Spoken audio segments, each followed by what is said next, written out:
Food should you eliminate on your personalized elimination diet? We're going to go over some of the heavy hitters or the most likely to be culprits for you. The first one is fatty, greasy, and oily foods. Yum! Things like French fries, pizza, fatty cuts of meat, really anything that has that greasy film on it, right? So this might be more likely encountered when you eat out versus at home. But we can't necessarily classify it as just one type of food, right? It's how the food's prepared. So keep that in mind, a very common acid reflux and IBS trigger. Additionally, you might consider some beverages. Not all of these are going to be triggers, but if you suspect they could even slightly be an issue for you, I highly recommend removing them again for 2 to 4 weeks and then adding them back. So things like coffee, it could be the coffee itself being acidic or the caffeine content. Same thing with tea. Carbonated beverages, things with bubbles, can maybe cause you to feel burpy or bloated. Alcohol, maybe it's just certain types of alcohol that are more problematic. Most people tell me beer is a problem for them. Sugar sweetened beverages like sodas or juices, Gatorades, Powerades, diet beverages. They're not off the cart here because they have maybe some carbonation as well as artificial sweeteners and maybe food colors or food additives that can all be problematic. Plus, they're acidic, things like Diet Coke. Don't be an addict to that. And then cow's milk, very common beverage that people don't tolerate. And it's typically due to the lactose content. So again, you could try a lactate version or a lactose-free version rather than saying no cow's milk altogether. But again, you'll have to assess that for yourself. Speaking of dairy, we're going to go into lactose. Keep in mind, not all dairy products contain lactose. Some have a very minimal amount, but ones that with high lactose, lactose is a sugar found in dairy products that we can't all digest very well.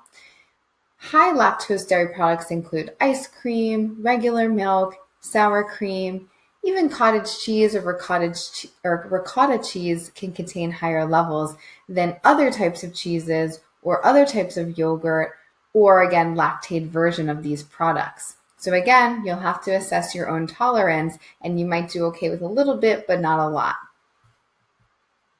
Gluten containing grains, you may have celiac, you may not. But if you don't, it doesn't mean you're not sensitive to these types of grain products. So these are products, not just wheat, but also barley, rye, kamut, spelt. Now, if you do not have celiac disease but are sensitive to gluten, this is a dose-dependent issue. So it doesn't mean every tiny minuscule exposure to gluten you have to freak out about, but the heavy hitters, things like crackers and cookies and cakes and breads and bagels and pasta, everything has gluten in it, right? But do you have to worry about cross-contamination or even things like soy sauce that have hidden sources of gluten? Probably not. But again, this is all about your experience. Legumes. Beans, the magical fruit, right? So this includes beans, peas, and lentils, and often they can cause people to feel gassy and bloated, but they're super healthy. So if you do just fine with them, be my guest and include them. You might find you do better with canned versus cooking from home, just because the canning liquid makes sure that it excretes some of this FODMAP content from the actual bean, and it's a lot softer than sometimes when we cook it at home. It can still be a little bit hard and not cooked through all the way. So again, it's better tolerated perhaps from a canned version. Artificial sweeteners and sugar alcohols is another culprit. So think about all the products that could have this inside of them. Even healthy things like protein bars and protein shakes, gum and mints, diet products, they might all have these types of sugar alcohols or sugar or artificial sweeteners in them. So they're malabsorbed and can cause a lot of bloating and discomfort. Not for everybody. And again, it can be dose dependent. So if you feel just fine with one Splenda in your coffee, I'm not here to take that away from you. but you're going to have to decide if you're noticing that as a trend as you're using your food diary. Fiber one, or fiber added products. These seemed like a good idea at the time. Everyone wants you to get enough fiber, but in all reality, this added fiber notion is not the most well tolerated of products. So they're adding fiber to not only cereal bars and cereal, but breads and even sugar. Sugar has added fiber. This is an example of a yogurt that has added fiber.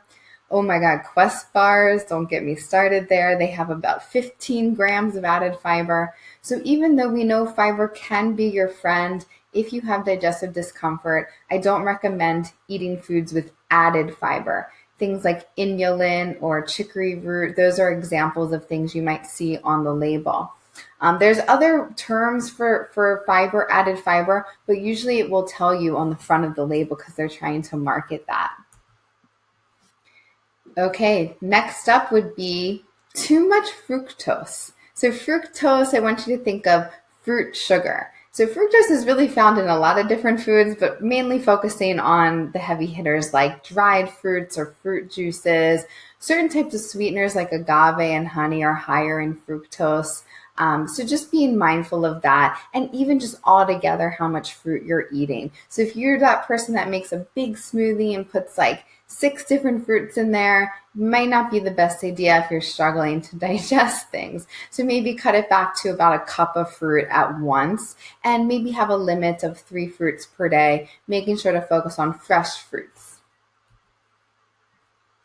Veggies. Veggies are great for us, but when you're having some digestive issues, raw veggies may be tough. So you can try cooking your vegetables and or removing the skin or the seeds from the vegetables. Maybe making a vegetable soup, and you can even go one step further and puree that. So it's like pre-digested already. Cruciferous veggies in general, people might report cause them some bloating. Things like cauliflower, oh, you can see in the picture, cauliflower, cabbage, Brussels sprouts, broccoli, the things that smell like sulfur when you cook them, those are cruciferous. Very healthy for us, but maybe during this time, you might decide to either limit them or just avoid them altogether. Lastly, in the vegetable category, garlic and onions. Yum, they're my favorite. Again, super healthy, but they're high FODMAP foods and they can cause, again, gas and bloat. Now, if you specifically suffer from acid reflux, keep in mind that there's not one acid reflux diet. Okay, that's why it's a very challenging condition to work people through, because everyone's a little bit different. But here are some of the more general trigger foods for acid reflux. Peppermint, spicy foods, fatty, we've already talked about fatty and oily. Just eating large portions altogether. So it could be the healthiest of diets, but eating too much overfills the stomach and can cause reflux. Wine, tea, and coffee. Chocolate, sorry to say, again, not a trigger for everybody, but maybe some people. And then citrus or highly acidic types of foods. Not always can you put your finger on that one, but maybe just doing too much of that could be an irritant.